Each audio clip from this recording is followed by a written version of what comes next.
Oui, j'aimerais apprendre à chanter en ligne, mais je ne sais pas par où commencer, je ne sais pas quoi faire. Est-ce que c'est vraiment efficace? Est-ce que ça fonctionne?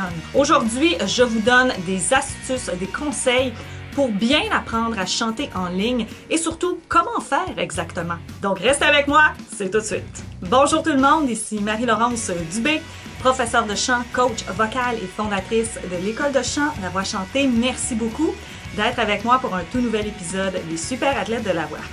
Ma question pour vous cette semaine, suivez-vous des cours de chant? Si oui, est-ce que c'est en ligne ou avec un professeur privé, même avec des formations en ligne? Laissez-moi vos réponses en commentaire. Si c'est votre première fois sur ma chaîne, eh bien n'hésitez pas, abonnez-vous, c'est gratuit, faites-le maintenant et activez la cloche pour ne rien manquer des prochains conseils et exercices vocaux. Depuis quelques années, les cours de chant en ligne ont pris beaucoup de place dans l'enseignement de la musique.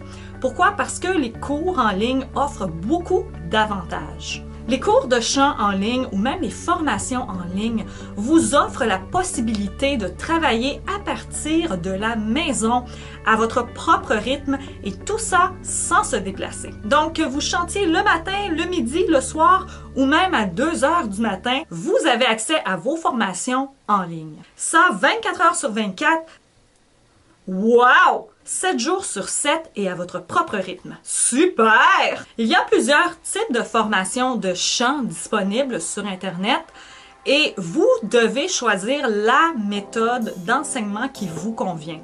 Ce que je suggère, c'est d'acheter plusieurs formations et de choisir les exercices qui vous plaisent. En ce qui me concerne, j'ai 2 formations et une 3e formation qui s'en vient très bientôt. Dans mes programmes, par exemple, vous pouvez trouver beaucoup d'exercices vocaux sur un thème spécifique. Par exemple, l'échauffement vocal, la voix mixte, le belting, le twang. Et dans mes programmes, vous pouvez avoir version pour hommes et version pour femmes. Si vous êtes intéressé à vous procurer le combo vocal ou la voix mixte belting, rendez-vous sur mon site internet écolelavoixchantée.com.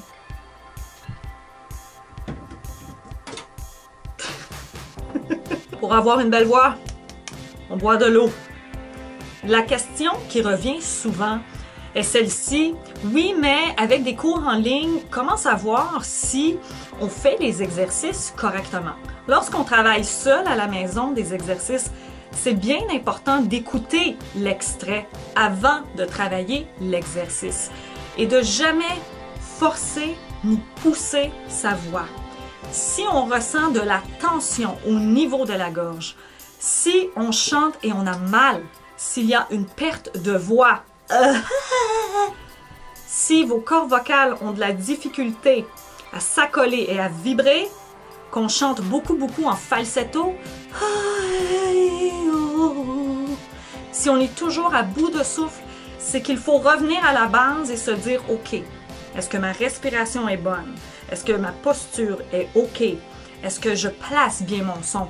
Est-ce que ma voix est en résonance? Est-ce que je chante en résonance ou je force avec ma gorge? » Et plein d'autres petits points que l'on peut ajuster. Bien sûr, il y a la checklist vocale que vous pouvez regarder. La vidéo est juste ici.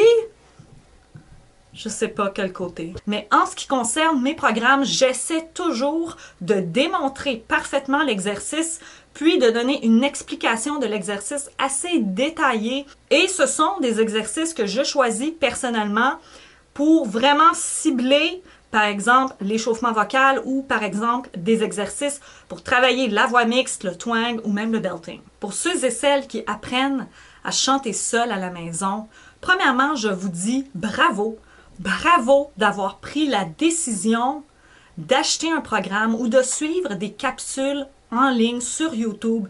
Et apprendre la technique vocale, c'est pas facile. Ça demande vraiment un investissement personnel et le goût vraiment sincère d'apprendre à bien chanter. Parfois, la motivation, c'est difficile. C'est difficile de se dire « OK, aujourd'hui, je vais faire les échauffements à Marie-Laurence. » Il y a plusieurs applications en ligne que vous pouvez télécharger qui sont payantes ou même parfois gratuites qui peuvent vous aider à apprendre à chanter. Je vous mets les liens en description.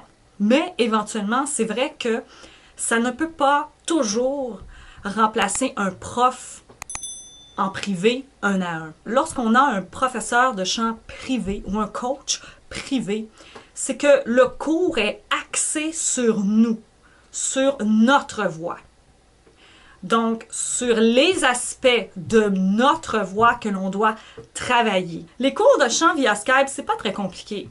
Vous n'avez qu'à télécharger l'application Skype ou l'application, bien sûr, Zoom, d'avoir accès à la caméra de votre ordinateur et à un microphone si vous avez envie de brancher un microphone USB. Moi, c'est super. L'important, c'est que le professeur soit capable d'entendre votre voix. Donc, on choisit un endroit assez calme où il n'y a pas trop de bruit. Lorsqu'on suit des cours de chant régulièrement, normalement, c'est 1 fois semaine, des cours de 1 heure ou parfois même 1 heure et demie. Et les cours en ligne, les formations en ligne, je trouve que c'est un super ajout parce que vous avez des exercices à pratiquer à la maison. Vous avez les MP3 en piano, vous pouvez pratiquer des exercices qui ne sont pas nécessairement les mêmes exercices. Et ça, c'est super. Pourquoi? Parce que ça vous fait travailler autre chose. Parce que vous savez quoi? La voix s'habitue à une vocalise. Plus on la fait, plus on la trouve facile. Mais lorsqu'on intègre d'autres vocalises un peu plus compliquées, c'est là où on apprend, c'est là où on grandit vocalement. Dans votre journal de bord, vous pouvez noter les aspects de votre voix que vous aimez et les aspects que vous avez besoin de travailler. Par exemple, la justesse, le placement de la voix, ça peut être des techniques comme le vibrato. Si vous apprenez à chanter seul à la maison, voici mon meilleur conseil. Enregistrez-vous, s'il vous plaît. Pourquoi? Parce que sinon, vous ne pourrez pas savoir si vous avez fait du progrès avec les exercices ou avec la formation en ligne que vous avez achetée. Et voilà pourquoi parfois c'est mieux aussi de compléter avec un professeur de chant privé ou un coach privé. Travaillez votre voix entre 3 et 5 fois semaine. Échauffez votre voix entre 10 et 25 minutes. Pratiquez vos chansons, votre répertoire et même vocaliser. Ça peut prendre 1 heure à 1 heure et demie. Dépasser 2 heures, 3 heures de chant, je trouve ça trop. C'est trop. Si vous êtes débutant, je trouve ça un peu trop parce que la fatigue vocale peut s'installer. Si vous voulez regarder d'autres vidéos conseils pour avoir une belle voix et développer votre technique vocale, cliquez sur l'une ou l'autre des vidéos qui apparaissent à l'écran. Nous, on se revoit très prochainement pour une autre capsule des super athlètes de la voix. Salut tout le monde, abonnez-vous, c'est gratuit et passez une bonne semaine. Salut!